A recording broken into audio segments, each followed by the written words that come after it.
ఏవెళ్ల నుండి పట్నం సునీత మహేందర్ రెడ్డి పోటీ చేసే ఛాన్సెస్ ఉన్నాయి. ఆవిడకి అవకాశం దక్కే ఛాన్స్ ఉంది అని తెలుస్తోంది. ఏమంటారు? అంటే గత ఎన్నికల్లో చేవెళ్ల నియోజకవర్గం నుంచి బీఆర్ఎస్ పార్టీ 2 సార్లు గెలిచింది. అంటే తెలంగాణ ఏర్పడ్డ తర్వాత 2014లో కొండా విశ్వేశ్వరరెడ్డి అప్పుడు టీఆర్ఎస్ అభ్యర్థిగా గెలిచారు. మొన్నటి ఎన్నికల్లో 2019లో మళ్ళీ బీఆర్ఎస్ తరఫున బరిలో దిగిన రంజిత్ రెడ్డి గెలిచారు. అంటే ఇప్పుడు బీఆర్ఎస్ సిట్టింగ్ స్థానం ఇది. అక్కడ కాంగ్రెస్ పార్టీకి వాస్తవానికి బలమైన అభ్యర్థి లేరు. ఎందుకంటే గత ఎన్నికల్లో కాంగ్రెస్ పార్టీ నుంచి పోటీ చేసిన కొండా విశ్వేశ్వరరెడ్డి ఇప్పుడు బీజేపీలోకి వెళ్ళిపోయారు. కాబట్టి అక్కడ అభ్యర్థి లేకుండా పోయారు. దాంతో పట్నం మహేందర్ రెడ్డి ప్రస్తుతం బీఆర్ఎస్ పార్టీలో ఆయన ఎమ్మెల్సీగా ఉన్నారు. గత ఎన్నికలకు ముందు ఆయన క్యాబినెట్ హోదా కూడా ఇచ్చారు. అంటే అప్పటికే ఆ ఎన్నికల ముందే ఆయన కాంగ్రెస్ వైపు వెళ్తారని ప్రచారం జరిగింది. చాలా బలమైన నాయకుడు పట్నం మహేందర్ రెడ్డి. ఆయన మంత్రిగా ఉన్నారు, ఎమ్మెల్యే, ఇప్పుడు ఎమ్మెల్సీగా ఉన్నారు.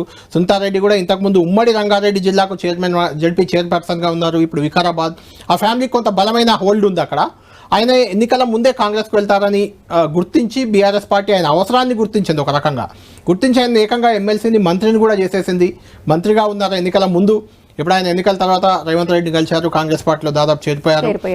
సుంతారెడ్డి ఆమె ఎంపీ అభ్యర్థి అనే హామీతోనే ఆ పార్టీలోకి వెళ్తున్నట్లు స్పష్టమైన సమాచారం ఉంది. ఖచ్చితంగా పట్నం సునీతారెడ్డి అంటే నిన్న మొన్నటి వరకు బీఆర్ఎస్ పార్టీలో ఉన్న ఈ కుటుంబం ఇప్పుడు కాంగ్రెస్లో చేరిపోయింది. కాంగ్రెస్ అభ్యర్థి ఇక్కడ మహిళా అభ్యర్థులు ఇద్దరు దాదాపు 17 నియోజకవర్గాల్లో ఇద్దరికి మహిళా అభ్యర్థులకు ఛాన్స్ ఇవ్వబోతుంది కాంగ్రెస్ పార్టీ. అందులో ఒకరు పట్నం సునీతారెడ్డి ఖచ్చితంగా బలమైన అభ్యర్థి కాబోతారు.